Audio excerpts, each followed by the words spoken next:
Ya, betul Sahih. Kita mulakan dengan perkembangan banjir di Kota Marudu. Jawatan Kuasa Pengurusan Bencana Banjir Kota Marudu menyediakan 15 pusat pemindahan sementara PPS bagi menempatkan penduduk terjejas banjir.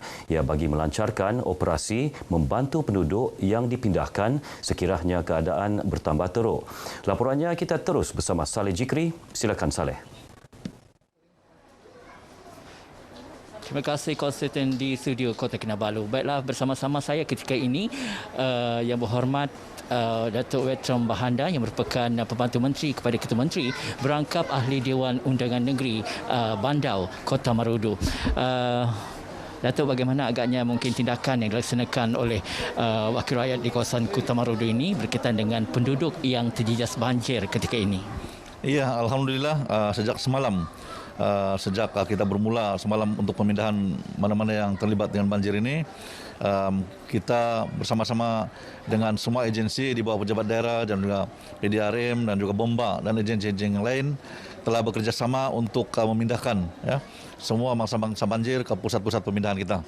Selain daripada itu, kita cuma membantu mereka untuk memastikan agar bekalan-bekalan asas seperti makanan dan juga keperluan-keperluan asas budak-budak yang terjejas ini dapat kita sediakan. Dan Alhamdulillah semua berjalan dengan lancar sampai pada hari ini.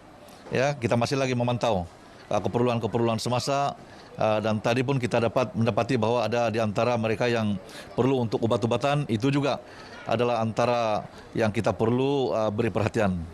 Baik, bagaimana pula dengan pusat pemindahan sementara? Adakah ia mencukupi atau bagaimana? Okey, mengenai dengan pusat pemindahan ini, setakat ini di Kota Marudu ini kita ada 15 pusat pemindahan sementara. Dan kebanyakannya kita menggunakan bangunan sekolah dan juga dewan-dewan sekolah, ada juga yang dewan gereja. Jadi kita amat memerlukan satu bangunan khas di setiap PPS ini atau pusat pemindahan sementara ini untuk pusat pemindahan khas.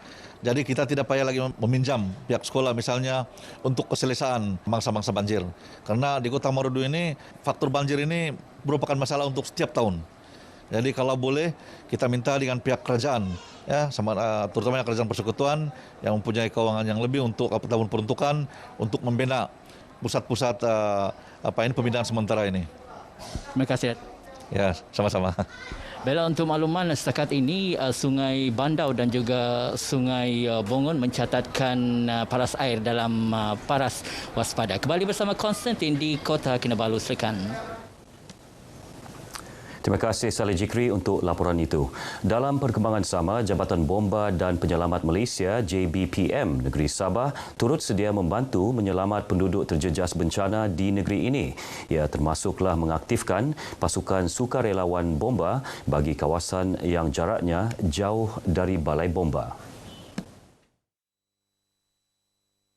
Nasihat saya kepada penduduk-penduduk yang terlibat dengan banjir, sila beri perhatian, sila sentiasa berwaspada dan ambil perhatian nasihat-nasihat pihak berkuasa. Kalau kita minta berpindah, sila berpindah. Bawa dokumen-dokumen yang penting ke satu tempat yang lebih selamat. Jangan ambil mudah kerana banjir ini mungkin boleh menyebabkan kecederaan, kehilangan nyawa dan sebagainya. Banjir di Kota Marudu yang berlaku sejak petang semalam menjejaskan 504 penduduk melibatkan 167 keluarga. Kesemua penduduk ditempatkan di Dewan SK Teritipan dan Dewan SMK Tandek. Penolong Pegawai Daerah Kota Marudu, Nahalan Mahduna berkata, PKOB daerah akan terus memantau keadaan banjir memandangkan hujan masih berterusan sejak awal pagi tadi dan dikhawatiri air sungai akan meningkat semula. Penduduk yang ditemui turut bimbang dengan situasi banjir ini. Semua kena banjir lah, tunggu arahan pemindahan saja ni. Sedia untuk pindah tu sudah siap. Bertahun-tahun sudah dalam sejarah memang inilah yang paling besar nih banjir nih. Saya rasa kalau air ni makin lama makin naik, kami kira meminta bantuan nih untuk pemindahan. Sebab sini kawasan ini bahaya ini. Sementara itu, 2 PPS dibuka di daerah Beluran kira-kira 12 tengah hari tadi yang melibatkan PPS Dewan Sekolah Menengah Kebangsaan Pamol yang menempatkan 7 penduduk dari satu keluarga, manakala penduduk di PPS Dewan Kampung Bin Sulong masih dalam proses pemindahan. Kita beralih ke berita seterusnya. Kemudahan asas di semua sekolah menengah agama, sekolah agama negeri, pusat tahfiz dan agensi berkaitan agama di negeri ini antara perkara yang akan diberi perhatian serius Pejabat Menteri Tugas-Tugas Khas tahun ini. Kemudahan asas terlibat perlu diperbaiki, malah ada yang perlu dibangunkan dengan kadar segera bagi keselesaan warga sekolah. Menterinya Datuk Muhammad Arifin Muhammad Arif berkata keperluan menaik taraf kemudahan asas antara perkara yang dikenal pasti semasa melakukan lawatan kerja rasmi di seluruh negeri sepanjang tahun lepas. Untuk prasarana sekolah agama negeri dan sekolah menengah negeri sebahagian besar selesa dan kita mencari jalan macam mana untuk membantu tahfiz dan madrasah-madrasah ini juga kita akan laksanakan melalui bantuan zakat. Beliau berkata demikian selepas majlis pelancaran Buletin M2K Pejabat Menteri Tugas-Tugas Khas di Wisma Muiz, Kota Kinabalu. Buletin edisi pertama setebal 46 muka surat ini mengandungi semua aktiviti dilaksana Menteri Tugas-Tugas Khas dan agensi berkaitan kementerian tersebut sepanjang 2021. Melangkah ke tahun baharu, pastinya pelbagai kenangan, pahit dan manis akan dijadikan panduan untuk meneruskan kehidupan akan datang dan menjadi satu kelaziman juga bagi setiap individu untuk menetapkan satu azam baharu yang semestinya lebih baik daripada tahun sebelumnya, malah ada yang meneruskan azam lama yang masih belum dapat dicapai. Kita ikuti perkongsiannya bersama Zarith Sofia Daud. Pelbagai kisah suka duka ditempuh sepanjang kehidupan 2021 yang masih dibelenggu krisis kesihatan dan kesukaran ekonomi. Justeru, masing-masing menaruh harapan agar kedatangan 2022 ini mampu memberi lebih banyak kebahagiaan, kesenangan serta kesejahteraan hidup.